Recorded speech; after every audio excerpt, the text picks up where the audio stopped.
friends. We are going to be reading chapter 31 today of Tom Sawyer. So last week we ended with chapter 30 and I gotta look back a little bit. Okay, so they realized that Tom and Becky were missing, and they had been searching in the cave for them for 3 days and nights is kind of where we left off. So they've been 3 days and 3 nights searching. It's a long time to be lost in a cave. Also, Huck got really, really sick, and he's staying at the Welshman's house, and while all of the men in town are out searching for Tom and Becky, the Widow Douglas is taking care of Huck. Okay, so chapter 31 is called Found Again and Lost Again. Now to return to Tom and Becky's share in the picnic. They tripped along the murky aisles. Okay, pause, sorry. So we're kind of backing up 3 days to where Tom and Becky were in the cave at the beginning. They tripped along the murky aisles with the rest of the company, visiting the familiar wonders of the cave, wonders dubbed with rather over-descriptive names such as the drawing room, the cathedral, Aladdin's palace, and so on. Presently, the hide-and-seek frolicking began, and Tom and Becky engaged in it with zeal until the exertion began to grow a trifle wearisome. Then they wandered down a sinuous avenue, holding their candles aloft and reading the tangled webwork of names, dates, post office addresses, and mottos with which the rock walls had been frescoed in candle smoke. So previous visitors of the cave had been using the candle smoke to write their names or dates. Kind of reminds me of when I've been to, like, Great America or Six Flags along the rides, and I always tell the kids when we go for our trip, don't follow anybody on here because they put their Instagram or Snapchat names on the walls of the lines of the rides. Similar to that. But you guys can pull your phones out and don't follow strangers. It's not safe. It's not a good idea. But I'm sidetracking. So, names on the cave walls. Still drifting along and talking, they scarcely noticed that they were now in a part of the cave whose walls were not frescoed, meaning there's no writing on the walls in this part of the cave now. They smoked their own names under an overhanging shelf and moved on. So if you remember, in the previous chapter, they had found this. So the people that are searching for them saw their names written on the wall of the cave. Presently they came to a place where a little stream of water trickling over a ledge and carrying a limestone sediment with it had, in the slow dragging ages, formed a laced and ruffled Niagara in gleaming and imperishable stone. Tom squeezed his small body behind it in order to illuminate it for Becky's gratification. He found that it curtained a sort of steep natural stairway which was enclosed between narrow walls, and at once the ambition to be a discoverer seized him. Becky responded to his call, and they made a smoke mark for future guidance, and started upon their quest. So now they're seeing parts of the cave they've never seen before, and Tom's like, let's explore, but let's leave some marks so that we know how to find our way back. Smart.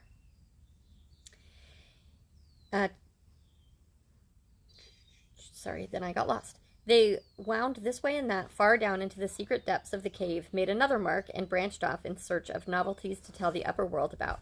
In one place, they found a spacious cavern from whose ceiling depended a multitude of shining stalactites of the length and circumference of a man's leg.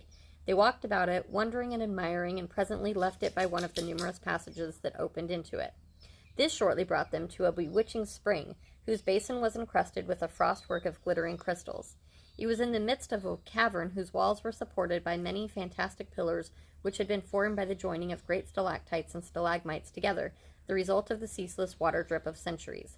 So if you've ever been in caves or caverns, like the Shasta caverns are probably the closest ones to us, there's stalactites. Mrs. Brazil would know if I'm saying this wrong, but I'm pretty sure that I'm saying it right. The stalactites are the ones that come down from the ceiling, and the stalagmites are the ones that grow up. And they're like big rock formations, and they're formed from millions of years of dripping water, basically. And I'm lost again. Oh, it's a Monday. I got that one. Under the roof was knots of bats. Bats in the caves had packed themselves together, thousands in a bunch. The lights disturbed the creatures, and they came flocking down by hundreds, squeaking and darting furiously at the candles. Tom knew their ways and the danger of this sort of conduct.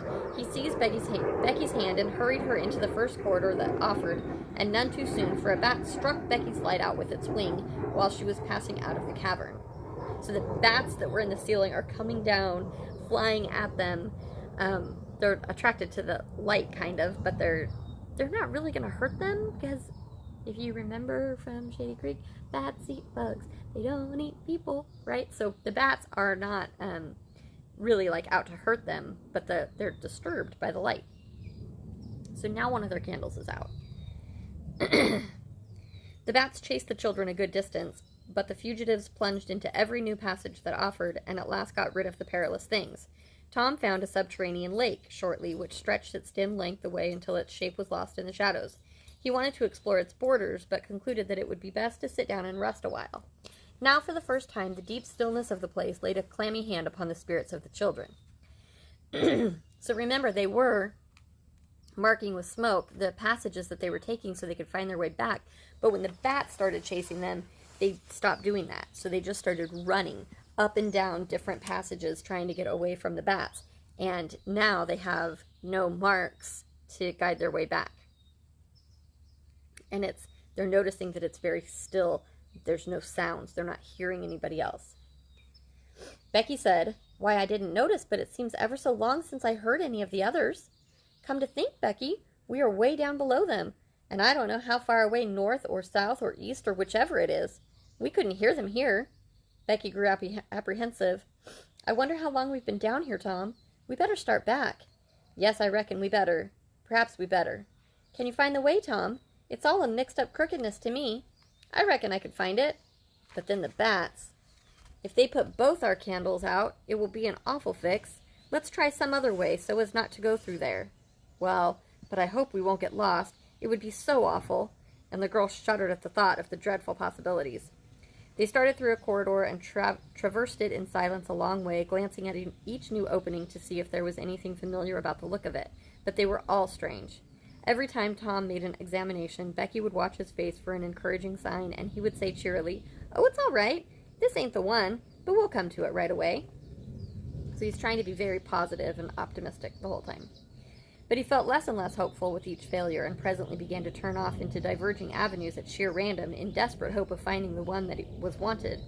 He still said it was all right, but there was such a leaden dread at his heart that the words had lost their ring, and sounded just as if he had said, "All is lost." Becky clung to his side in an anguish of fear and tried hard to keep back the tears, but they would come. At last she said, "Oh, Tom, never mind the bats. Let's go back that way. We seem to get worse and worse off all the time." Tom stopped. "Listen," said he. Profound silence. Silence so deep that even their breathings were conspicuous in the hush. Tom shouted. The call went echoing down the empty aisles and died out in the distance in a faint sound that resembled a ripple of mocking laughter. So it's like echoing through the cavern. "Oh, don't do it again, Tom. It's too horrid," said Becky. It is horrid, but I better, Becky. They might hear us, you know." And he shouted again. The might was even chillier horror than the ghostly laughter, so it confessed a perishing hope. The children stood still and listened, but there was no result. Tom turned upon the back track at once and hurried his steps. It was but a little while before a certain indecision in his manner revealed another fearful fact to Becky. He could not find his way back.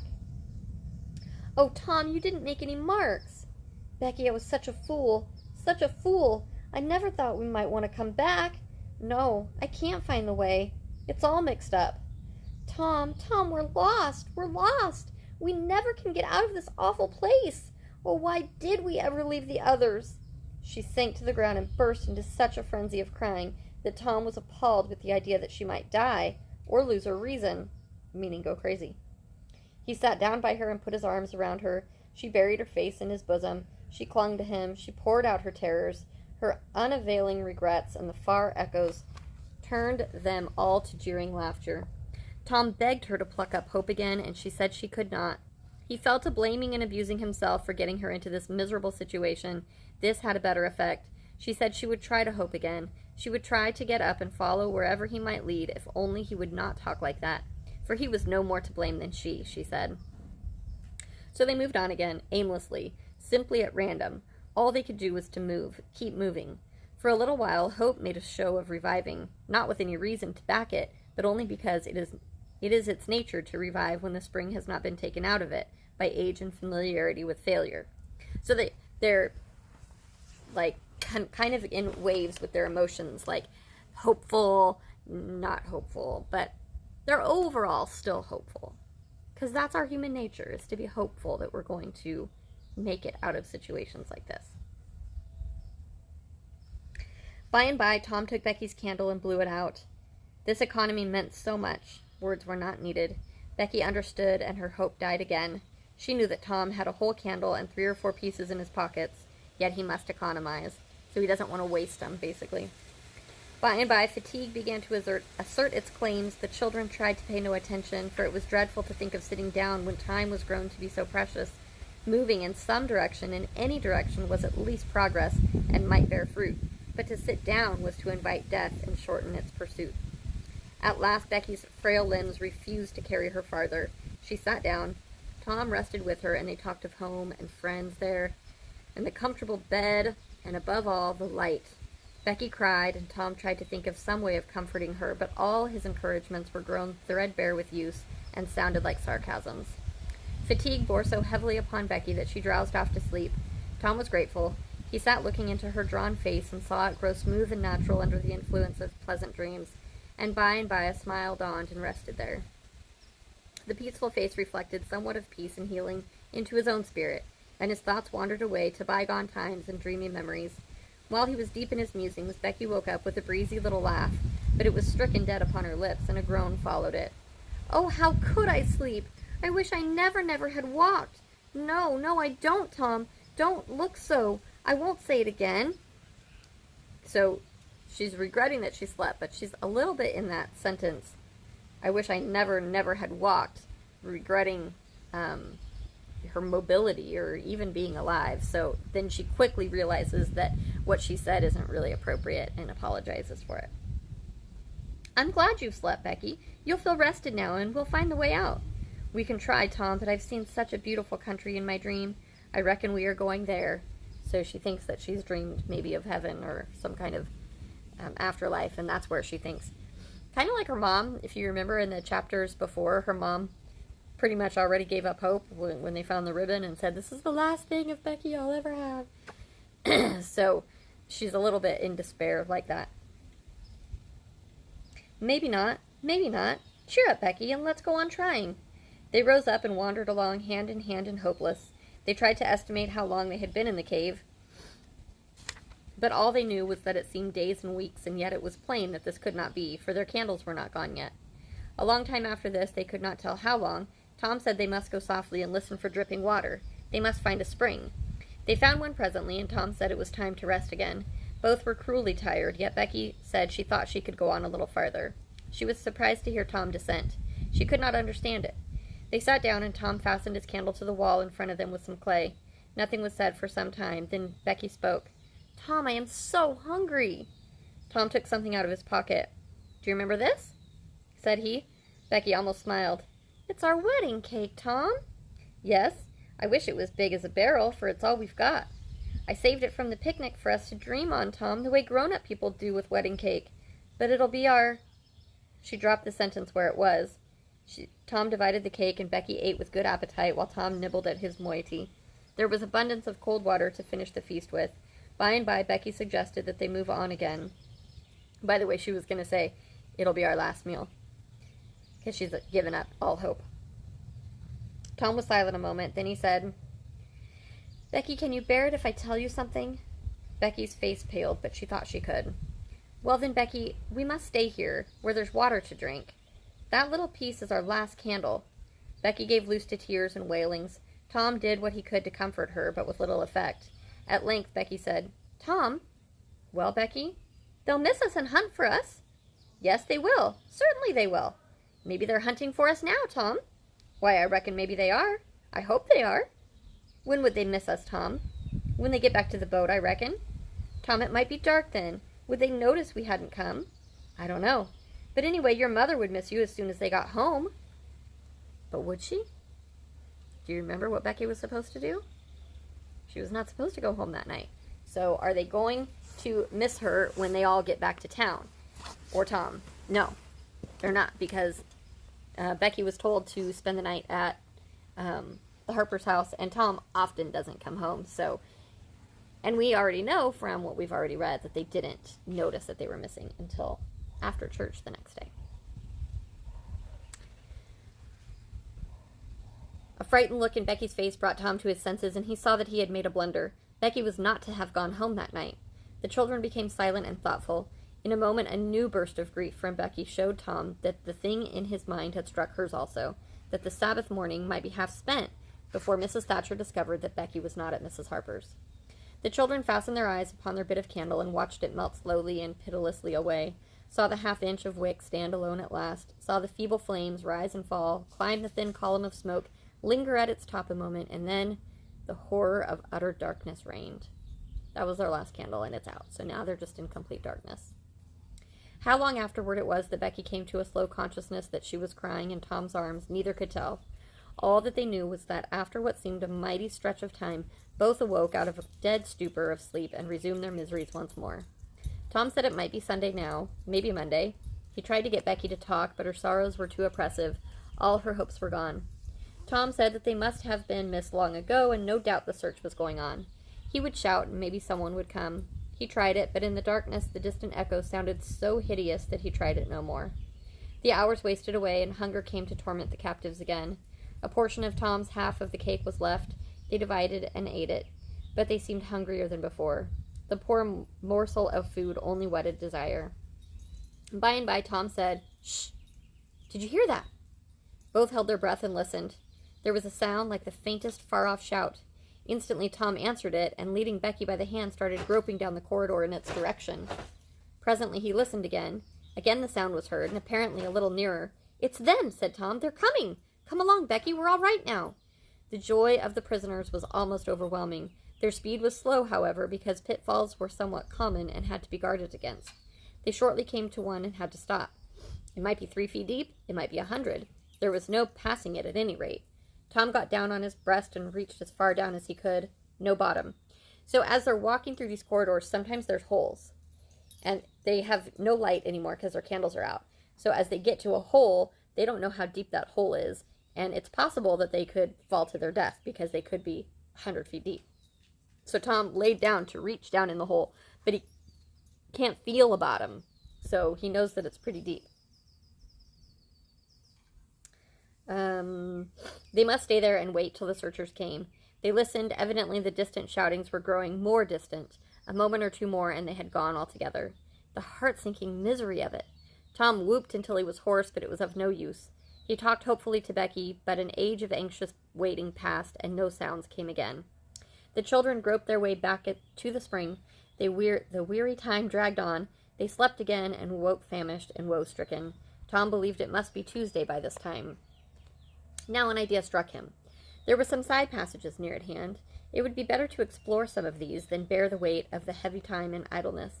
He took a kite line from his pocket. So, as you know, Tom has all kinds of trinkets and treasures, we might call them junk, in his pockets. He happens to have a kite string in his pocket.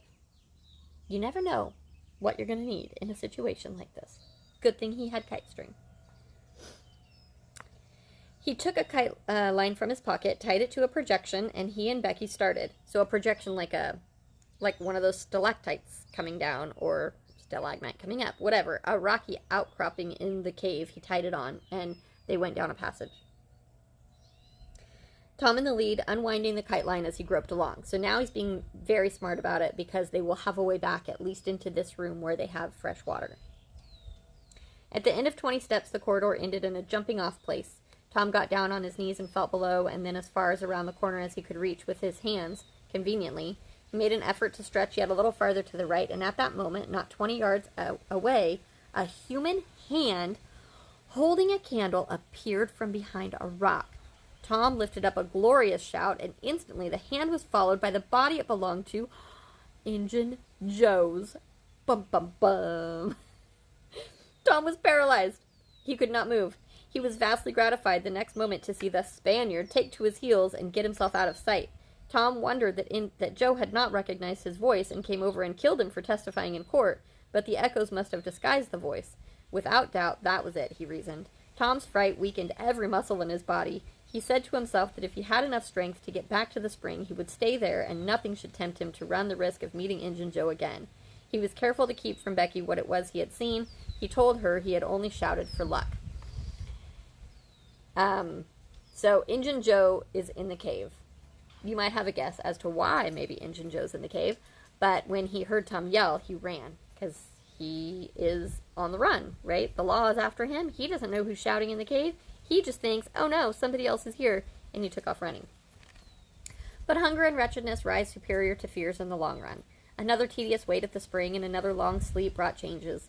The children awoke tortured with a raging hunger. Tom believed that it must be Wednesday or Thursday or even Friday or Saturday now, and that the search had been given over. He proposed to explore another passage. He felt willing to risk Injun Joe and all other terrors, but Becky was very weak. She had sunk into a dreary apathy and would not be aroused. She said she would wait now where she was and die. It would not be long. She told Tom to go with the kite line and explore if he chose, but she implored him to come back every little while and speak to her. And she made him promise that when the awful time came, he would stay by her and hold her hand until it was all over. Tom kissed her with a choking sensation in his throat and made a show of being confident of finding the searchers or an escape from the cave. Then he took the kite line in his hand and went groping down one of the passages on his hands and knees, distressed with hunger and sick with bodings of coming doom. So she's not going to search anymore because she's just going to lay there and die, and wants Tom to comfort her when it happens. And that is the end of 31. Kind of a sad chapter. It'll get better. Hint, hint, it'll get better. All right. Love you, kiddos. I will see you all tomorrow. Bye-bye.